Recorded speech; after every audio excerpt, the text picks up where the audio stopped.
Maraming nagtatanong nung makita nila ang video at mga post na to.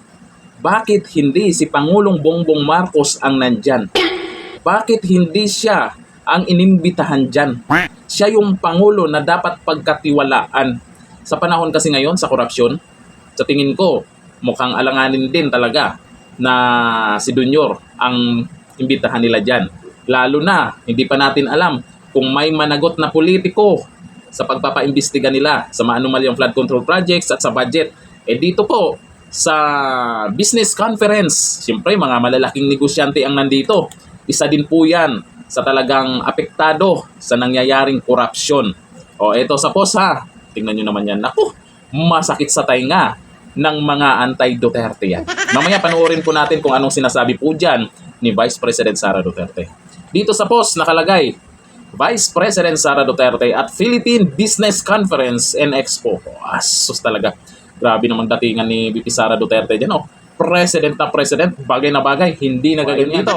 Dumalo si Vice President VP Sara Duterte sa 51st Philippine Business Conference and Expo na ginanap noong October 20, 2025 sa SMX Convention Center sa Pasay City. Sa kanyang keynote speech, binigyang diin ng Vice Presidente ang kahalagahan ng digital transformation bilang pangunahing sandata para sa mabuting pamamahala. Dagdag pa niya, ang paggamit ng digital innovation ay magdudulot ng mas epesyenteng serbisyo publiko, mabilis na pagtugon sa mga krisis at mas matatag na hakbang laban sa korupsyon. Buti pa tong Vice Presidente natin, mukhang alam na alam niya kung ano yung dapat gawin. Kaso hindi talaga siya makapurma ngayon. Kasi hindi natin alam kung sino talaga yung mga buhaya. Pinag-iinitan lagi ang mga Duterte. Isang mahalagang hakbang tungo sa tapat na pamahalaan at mas maunlad na bansa. Paano kaya kung si VP Sara Duterte ang presidente ngayon? Ganito ba ang mararanasan natin pagdating sa korupsyon? Tumataba ba ang mga buhaya? Baka maging kagaya pa rin doon sa panahon ni Tatay Digong. Nagutom ang mga buhaya. Ngayon, bumabawi talaga sila. Ito, panoorin po natin ang sinasabi po dyan ng ating Vice President Sara Duterte na kung saan marami na namang naiinggit dyan. Yung mga trolls na nagko-comment dyan, hindi mo alam kung kaya pa nilang ipagtanggol yung pinagtatanggol nila. Kasi yung mga comment nila, ang layo na sa issue. Ito na namang nagko-comment dyan, confidential pan. Move on din pag may time ha. Eto, panoorin natin ang video. International guests, Assalamualaikum warahmatullahi wabarakatuh. Madayaw, maayong adlaw kaninyong tanan. Magandang araw sa inyong lahat. Good day to everyone. I am truly happy to have received your invitation for me to grace another year with the Philippine Chamber of Commerce and Industry. And I wish I could do more for the business sector. But rest assured that the Office of the Vice President will never stop advocating for good governance, especially for the business community. It is an honor and a privilege to share a message and welcome all of you to the 51st Philippine Business Conference and Expo. Congratulations on successfully hosting this event. Thank you for emphasizing the importance of preparedness for the future as we embrace digital transformation. Today we stand at a pivotal moment in our time when technological evolution creates a new environment that changes the way we conduct business, deliver public services, communicate, transfer knowledge, and acquire data. Artificial intelligence, data science, and digital media have significantly influenced and transformed our methods of communication, data collection, and reaching new markets beyond our physical borders.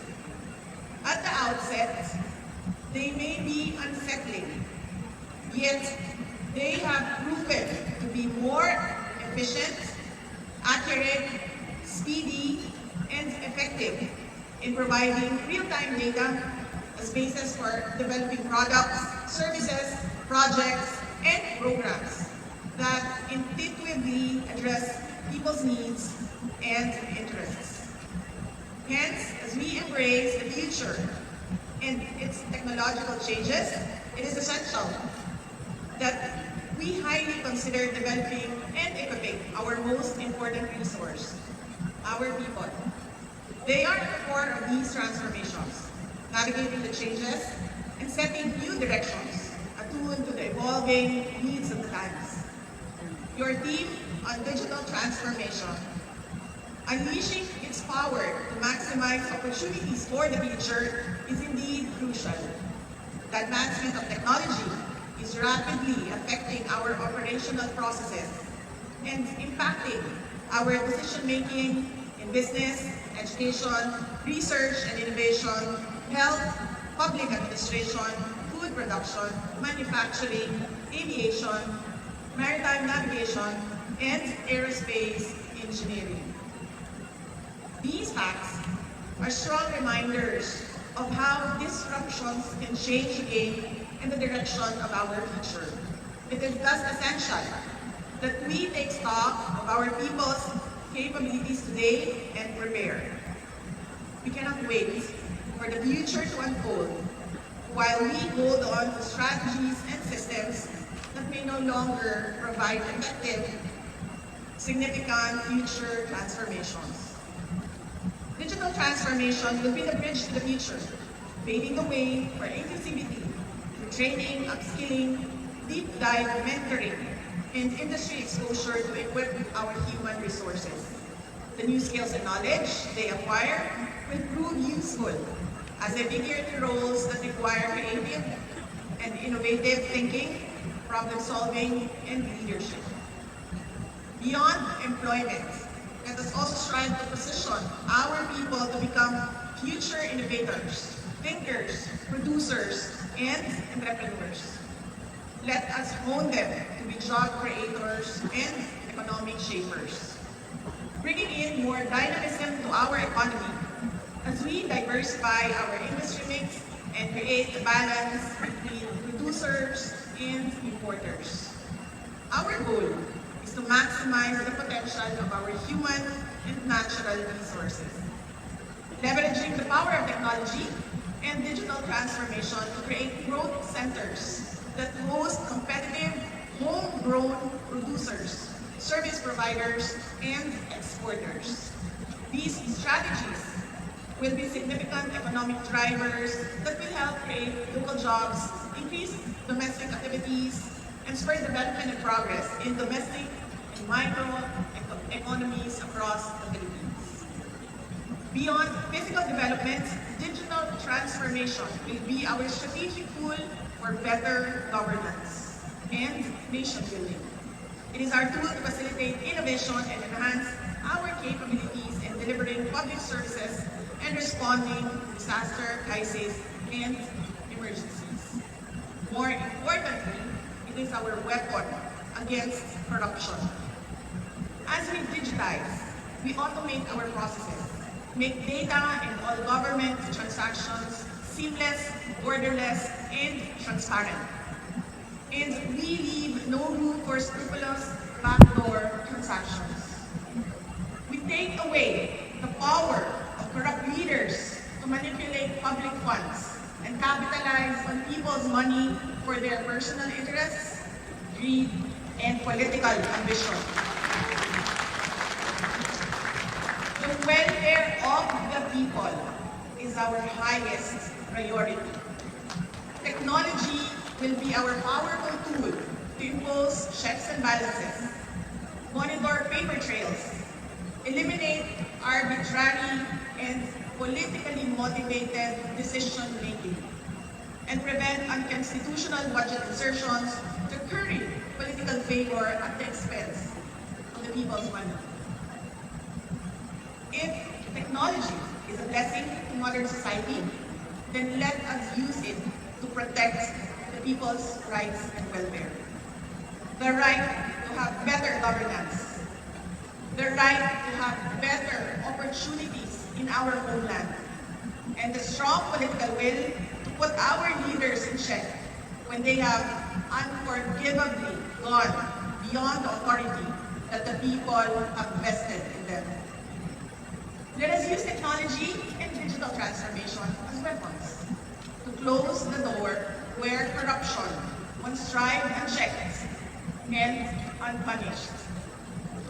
Our readiness for change brought by digital transformation will test our capability and agility in embracing technological evolution. By investing in our people and developing our capacities today, we can strategically take advantage of future opportunities and create a stronger, more resilient, and more competitive nation. Nakakapagod na po ang maging ulit dito sa ating rehiyon at sa buong mundo. Let us move forward with greater resolve to make our nation great because the Filipinos deserve better.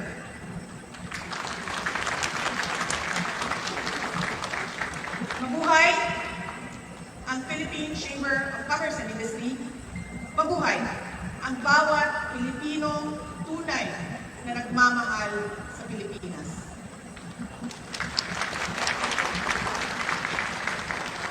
Mga kababayan, ang lahat ng ginagawa natin ay para sa Diyos, sa bayan, at sa bawat pamilyang Pilipino. Syukran.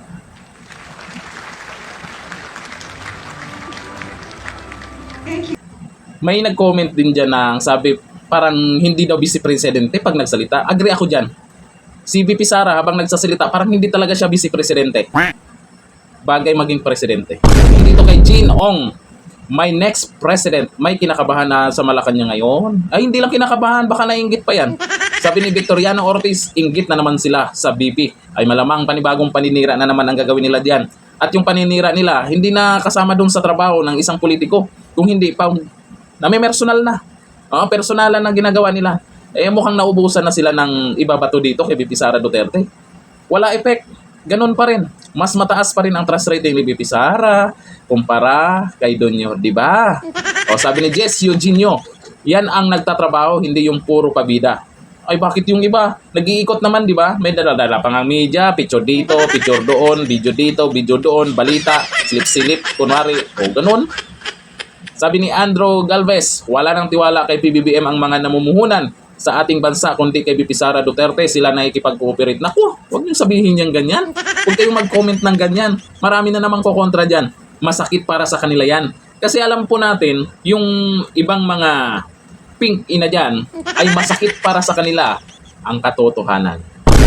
Hanggang dito na lang, thank you.